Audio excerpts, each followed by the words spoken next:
day. We had a wonderful Shabbat yesterday. And so we're in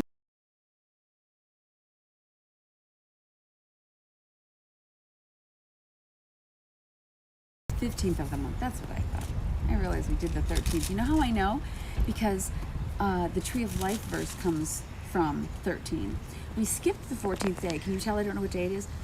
Is that why we read the Proverbs every day? Absolutely. Because I don't know about you, but life seems to be going faster and faster. So reading the Proverbs every day, if I skip even one day, I lose my way. I forget what day it is. And I don't start with the wisdom of the Lord. So today, I'm going to start with heart attitude matters. A joyful heart makes the face cheerful, but heartache crushes the spirit. A discerning heart seeks knowledge, but the mouth of fools feeds on folly. Ay, ay, ay. All the days of the afflicted are bad, but a cheerful heart has a continual feast. Better is a little with the fear of Adonai than great wealth with turmoil. Better a meal of vegetables where there is love than a fattened calf. Yeah.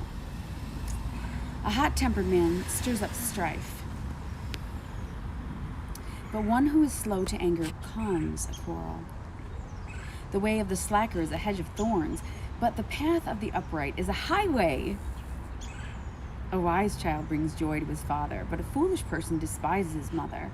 Folly is joy to one who lacks sense, but one with discernment walks straight. Okay, so when I was reading this earlier, today, early this morning, before we could get dressed and pulled together for all of this, I was reading about the cheerful heart has a continual feast. A cheerful heart has a continual feast because cheer and joy, when you say joy to the world and the season that we're in, we're looking for a continual feast with God because our happiness is not based on what we accomplish. It's based on our relationship with the Lord. And the feasting part is the ability to sit and rejoice and be filled full with the joy of the Lord. These are things that we learn that cause us to discern our circumstances. And I'll tell you something, there are days when I can't always discern things. Just because I read my Bible every day and my Proverbs every day, it doesn't mean that I know exactly what God's answer is every time I'm in a situation that causes me to be confused.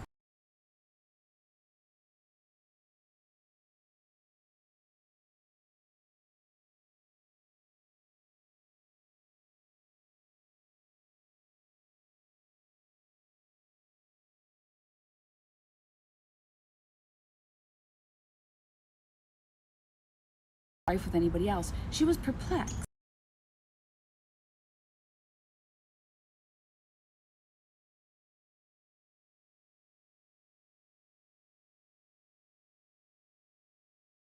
Trust that God has you on the right path. So knowing that today my steps are ordered by the Lord, these are little snippets of scripture that aren't just learned by memory verses. They're learned by walking through the Bible day by day and walking through the Proverbs.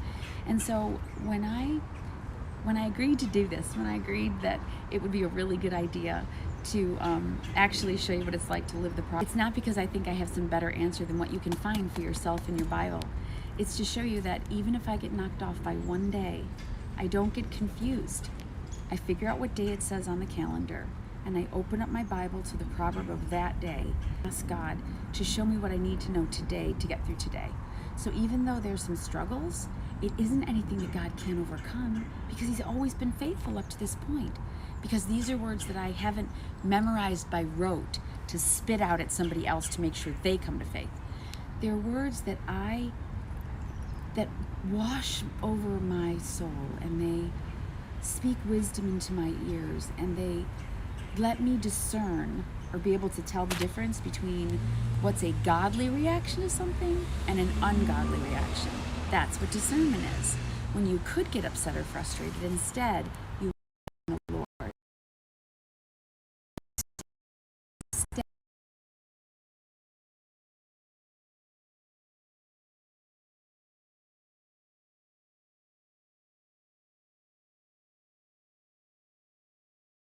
Sunday, but this is usually a work